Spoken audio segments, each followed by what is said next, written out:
Katika nyika kavu kaskazini mwa Kenya ni kito kisichoweza kufidika.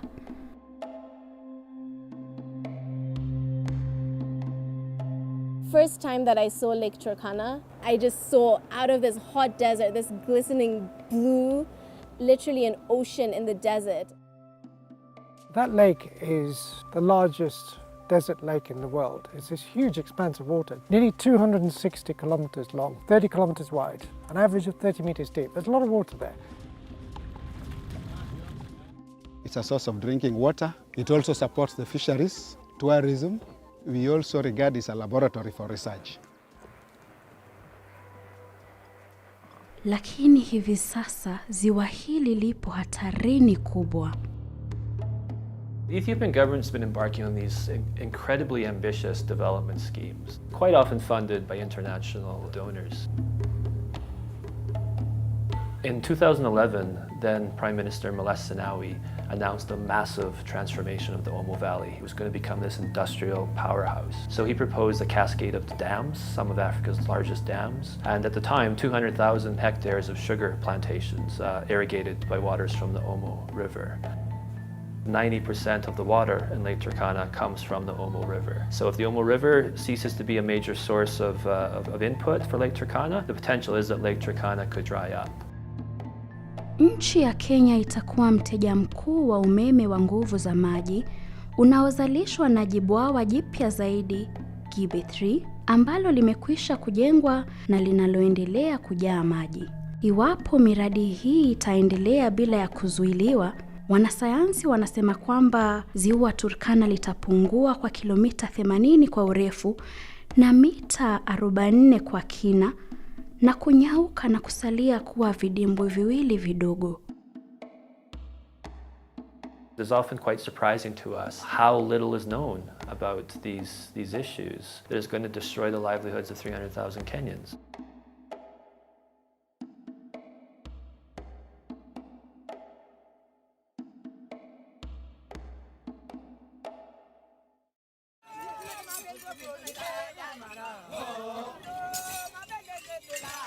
Wadasanach ni baadhi ya wengi walio katika hatari iwapo ziwa hili litanyauka. Zamani walikuwa wafugaji wa mbuzi na ng'ombe kutoka Ethiopia, lakini kwa muda wa karne kadhaa wamehama kusini na kuingia nchini Kenya, wakiendeshwa na kiangazi na wingi wa idadi ya watu.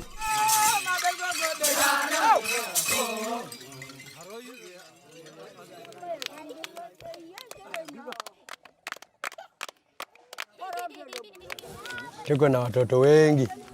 Unajua tunasemanga tunasaa kama samaki vile inasaa.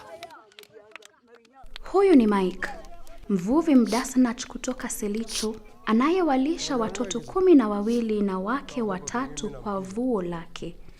Unaona hii inakuwa soft kwa sababu ya maji ya chumvi. Wadasanach hapo awali hawakupendelea samaki. Waliwahi kuichukia harufu yake na kuwachukulia wavuvi wote kuwa watu wa tabaka la chini. Wakati nimeanza uvuvi, mama wangu huyu mzee ambao kwa hiyo nyumba alikuwa atusikilizana.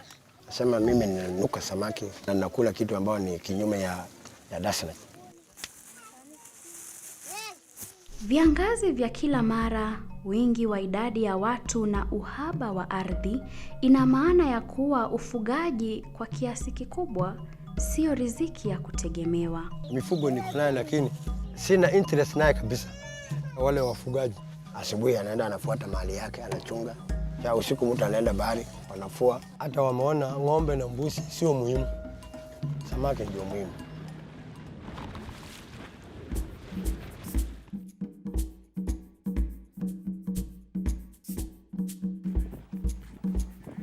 Sisi tunafua, tunakuja kuuza kwa hawa watu wafanye biashara. After watu sasa wanapeleka wanaenda wanauza.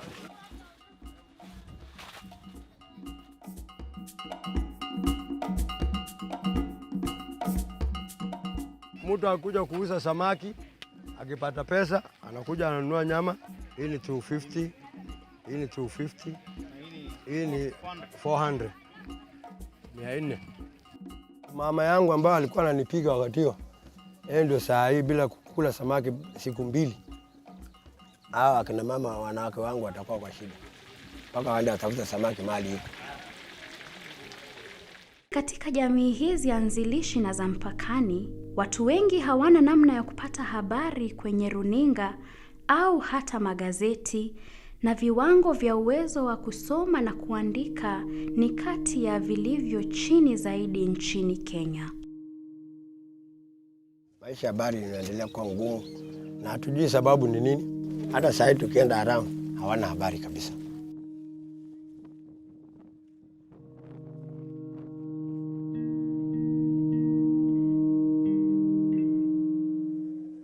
Miaka 10 iliyopita, ujenzi wa bwawa la Gibe 3 ulianza, lakini kabla ya kuchunguza athari ya mradi huo, hatimaye nchi ya Ethiopia ilipoufanya uchunguzi wa athari ya mradi huo kwa mazingira na jamii, haikuchunguza athari ambazo zingetokea nchini Kenya, hasa kutokana na mashamba yenyewe.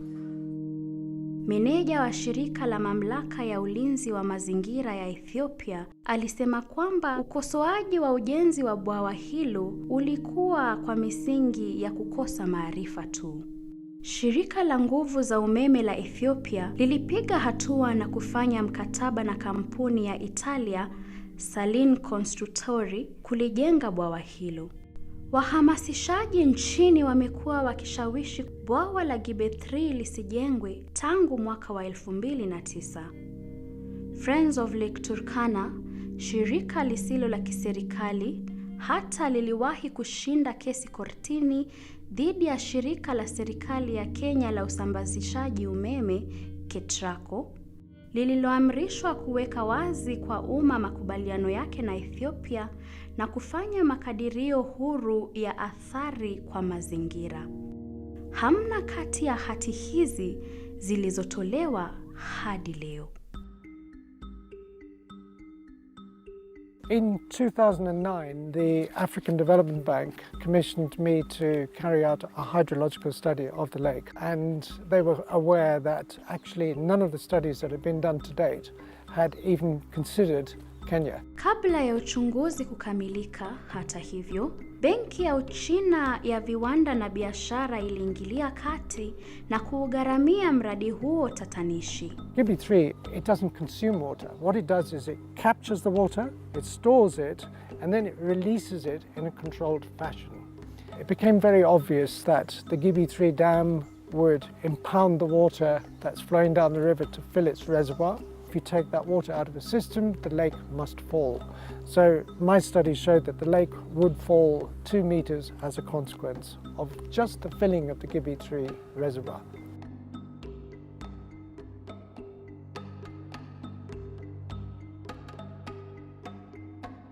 Sasa yote mpaka ndani ya hizo mkoma wa underwater. Since December last year, all this water has disappeared. So you can imagine how much water has been lost. The Lake Turkana system is a natural hydrological system which responds to floods. The fisheries breeding is triggered by floods. Mvua huanza kunyesha kusini mwa Ethiopia katikati ya mwezi wa Mei na kuujaza mto Omo pamoja na kulifurika ziwa Turkana kufikia mwezi wa Agosti.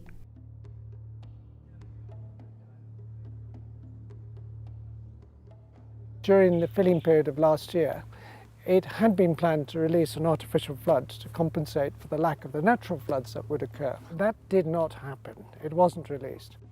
If you remove those floods, if you stop that flow of nutrients into the lake, you will affect the ecology and the fisheries of the lake. Fish breeds in all that area. So when this area is underwater, there's a lot of fishing activities. This area becomes a bustling village, full of activities. Vehicles come, refrigerated trucks, vehicles collecting dry fish. Active fishing takes place here. So we have lost all this fishing ground. If you look at the lake now, you see one boat there, another boat there, another boat there. That means even the fishing capacity is still low. All this was water. Fish was breeding here, and now since the water is gone, there's no fish in this area.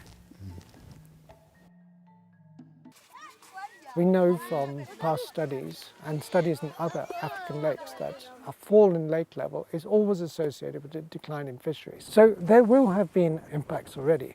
If you talk to fishermen around the lake, they will confirm to you that fisheries catches have diminished. Sasa kama ingekuwa inapata mapato samaki ya kutosha, hiyo samaki kama sasa hivi vile tumepata samaki mbili, hiyo ni tuseme ni kama 80 shilingi. Sasa mtu anapeleka nyumbani shilingi 80.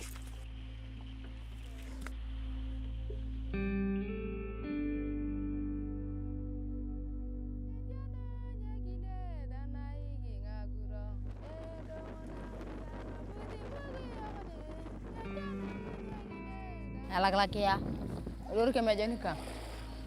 Abua talaja ukute, tapak ang kaya kaya na u.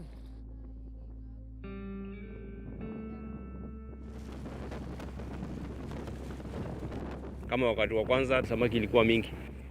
Hii maneno ya saa hizi imeleta tashwishi mingi kwa sababu wakati hakuna hela ya kwenda kutafuta unga, kwenda kutafuta mahindi, hiyo ndio tunakula kila siku, mchana na jioni, hiyo ndio tuna survive naye.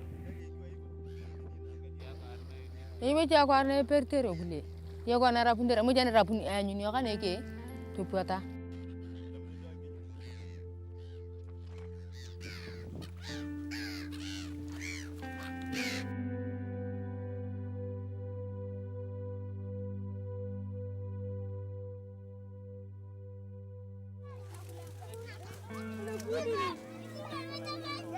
Okay, wapi ya 100? Hii ni ya shilingi 100. Hebu lete tuone. Kama tuache imekuwa kubwa kabisa. Kenye inatufanya tutoe nje au mama wanatoa juu ya kukula tu. Juu kukula. Juu sasa kuna watoto wa yatima. Hii samaki ndio inalisha hata kama ni ndogo.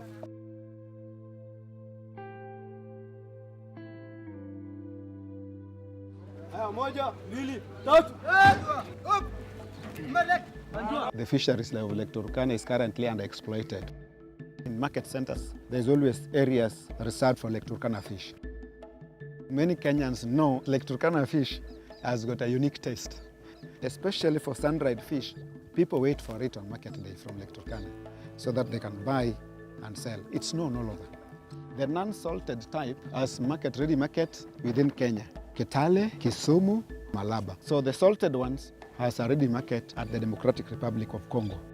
Kemfree inadai kwamba vuo la Turkana laweza kuwa zaidi ya mara 6 ya vuo la hivi leo, lakini wanasayansi wengine wanatahadharisha kwamba kwa kuwa kiungamwana cha ziwa Turkana sasa kimekatwa, uvuvi huenda ukawa tendo lililoshindwa. Lakini mna hazina nyinginezo zilizofichika kaskazini mwa Kenya.